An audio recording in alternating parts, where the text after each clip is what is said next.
જો તમે આગામી પૂનમે બગદાણા બાપાના દર્શને જવાનું આયોજન કરી રહ્યા છો તો આ વિડિયો તમારા માટે જ છે। આગામી તારીખ 3 માર્ચ 2026 ને મંગળવારના રોજ ફાગણ સુદ પૂનમ છે અને આ દિવસે ચંદ્રગ્રહણ હોવાથી શ્રી ગુરુ આશ્રમના દર્શન સમયમાં મોટો ફેરફાર થયો છે। સમય ખાસ નોંધી લેજો। આ દિવસે મંગળા આરતી વહેલી સવારે 5 વાગે થશે। ત્યારબાદ સવારે 6 કલાકથી સાંજે 6:30 વાગ્યા સુધી દર્શન સંપૂર્ણપણે બંધ રહેશે।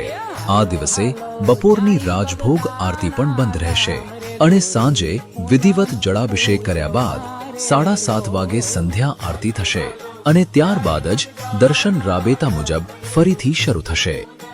તો દૂરથી આવતા તમામ યાત્રાળુઓ અને ભક્તોએ આ સમય મુજબ જ પોતાનું આયોજન કરવું જેથી કોઈને અગવડતા ન પડે। કૃપા કરીને આ વિડિયો બાપાના દરેક ભક્ત અને તમારા વોટ્સએપ ગ્રુપમાં શેર કરો જેથી બધાને સમયસર આ અગત્યની માહિતી મળી રહે।